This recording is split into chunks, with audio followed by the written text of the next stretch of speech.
Hello, welcome to my YouTube channel where we discuss critical issues that pertains to international relations as a field of study, defense and strategic studies, as well as political science. Today we'll be discussing international economic relation as an aspect of international relations. But before we look into what constitutes international economic relations, it is important to do an overview of what the international system looks like, and of course, a context setting as to what we should expect when you discuss international economic relations as a field of study. Right, so as a student of international economic relations, it's important that you have a holistic understanding of the nature of global economy, the interaction between politics and economics at the global level, or what you may want to call international political economy. We must understand the interplay between politics and economics, both at the local level and, of course, at the international level. And it's also important to look at, for instance, some theories of international economic relations, theory of trade, because theories are very, very important as far as our understanding of international economy is concerned. Then, of course, a very important aspect of international economic relation, is the role of multinational corporations or transnational corporations, as the case may be, in international economy. You cannot isolate transnational cooperation from international economic relations because they are key players as far as international, economic relations is concerned. Then, of course, another very important aspect of international economic relations that we're going to be looking at is globalization.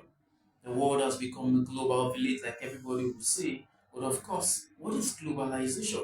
What are the drivers of globalization?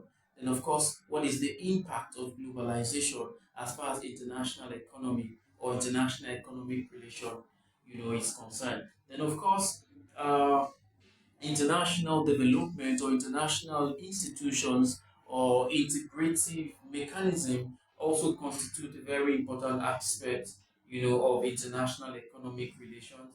Where you look at, for instance, the role of International Monetary Fund, the IMF, the World Bank, and some of these Bretton Woods institutions. These are very important aspects, of international economic relations as a field of study. But having said that, what is international economic relations all about? It is important to note that international economic relations cannot be isolated from international politics. Though it is called international economic relations, but international economic relations cannot take place without international politics. You can't separate these two. And so it is safer for you to see international economic relations as international political economic relations because politics is at the forefront of international economic relations. And so the starting point for understanding international economic relations is to understand first the concept of economics, then the concept of politics. Then when we put this together, you will be able to get what is international political economy, then of course international economic relations. So what is economics?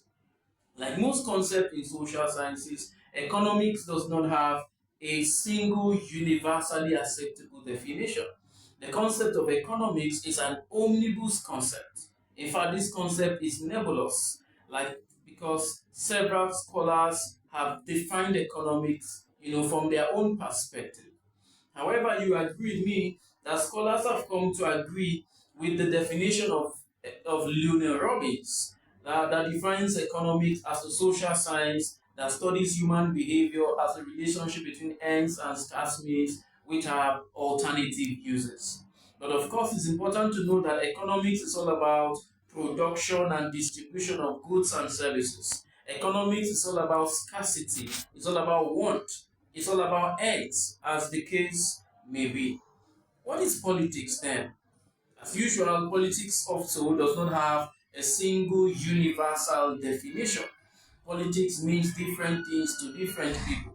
However, you can define politics in the context of power. You can define politics in the context of decision making. You can define politics in the context of leadership, right? So you can also look at politics, for instance, etymologically. You can look at it lexicographically. You can also look at it from a scholarly perspective. Right? When we say etymology, we are referring to the origin of a word. The concept of politics originated from a Greek word called polis, and polis means city-state, right? But politics as a whole is about, decision making.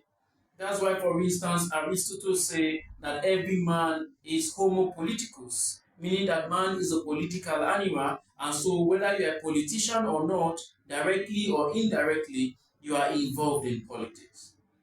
But of course, like I said, the central theme of politics is the fact that it has to do with decision making, it has to do with governance, it has to do with the various processes of managing a state.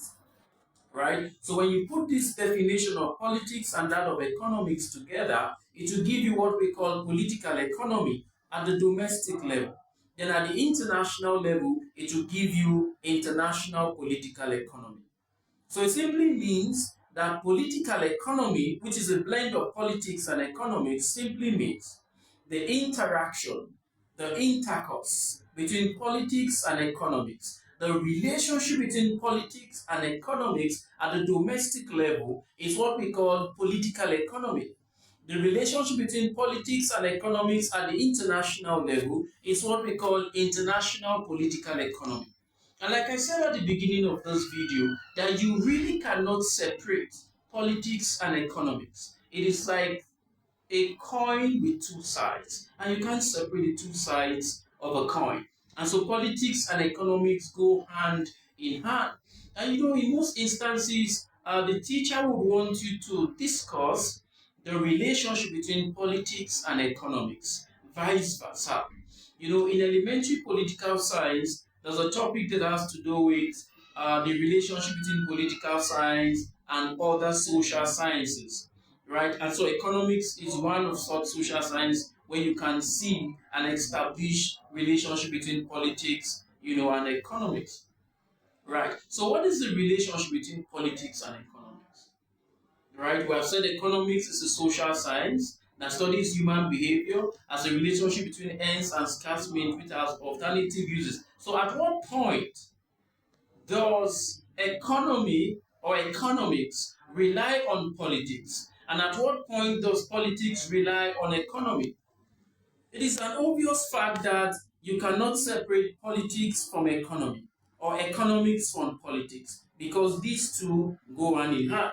Remember your basic economic problems: what to produce, how to produce, and for whom to produce. These are basic economic problems. But these basic economic problems can only be solved by politics. Remember a while ago, I said politics about decision making. Politics is about managing the affairs of the state. Every state suffers these three basic economic problems of what to produce, how to produce, and for whom to produce. And I'm saying that one of the relationships between politics and economics lies in the fact that these three economic problems requires political solution. I give you an instance. Every year, every country puts forward their annual budget. And what's the budget all about? It is about authoritative allocation of value. It's about decision making that government wants, in relation to several sectors of their economy. I give you another instance. Nigeria, for instance, is an oil producing country. And so the political class determines what to produce, how to produce, and for whom to produce. It is politics that determines how many barrels of crude oil we should produce, where we should produce it, or where we should refine it, which country should we refine. Should we refine in Nigeria or out of Nigeria? For whom to produce, what quantity should be produced for domestic consumption, and what quantity should be for external consumption. All of these things are politically determined. And that goes to show you that politics has a strong, a relationship with economics. It's also important that we understand that no state can survive without economic backup. The annual budget of every country is financed by the economy or by the resources that the country generates. Right? The salaries, the capital and recurrent expenditure of every country is a product of the resources of the country. And so if you don't have the finance, how do you finance your annual budget? No wonder Karl Marx sees politics as the superstructure and economy as the substructure upon which the superstructure is based. Right? Politics is the superstructure and economy is the substructure upon which the superstructure is based. It therefore means that there's a coterminous relationship between politics and economy. And these two put together gives you political economy. And you also have political economy at the domestic level, then political economy at the international level. And so, ladies and gentlemen, political economy simply means the relationship between politics and economics. And when we say international political economy, we are referring to the relationship between politics and economy at the international level. You know, the international system is such that no state is a state of autarky. No state is economically self-sufficient or economically self-reliant. Nature has done it in such a way that some countries are blessed with certain kind of resources, while others are blessed with a different kind of resource. Hence, relationship becomes inevitable. But of course, this relationship is geared towards promoting, projecting, and protecting the national interest of the state. And so, international economic relations is an inevitable component of international relations. It's an inevitable component of state behavior. And like I said, it is because no state is a state of autarky. Every state must relate because they've got to relate to be able to protect their interests. So, what then is international economic relations? International economic relations, simply put, is a sum total of economic and political relationship between and among states within the international system. International economic relation is the sum total of political economic relationships between and among states within the global system. No state, Nigeria is blessed, richly blessed with oil. Nigeria is the sixth largest producer of oil in the world. However, there are so many other natural resources that we do not have. And even the oil we produce, we export because it's a source of foreign exchange. And that's where trade becomes very critical as far as state relationship is concerned. So all of these relationships, exporting, importation, and all of that are manifestations of international economic relations. All the cars we use in Nigeria, virtually all of them, are imported. That's the manifestation of international economic relations. The crude oil we produce in Nigeria, we don't refine them, we refine them outside of Nigeria. And when they are refined, they are brought in back to Nigeria, even though that is not the best, because every nation should be able to refine its product. However, that is still international economic relations. We have ShopRite in Nigeria, we have different multinational corporations in Nigeria, ExxonMobil, Shell Petroleum, Julius Berger.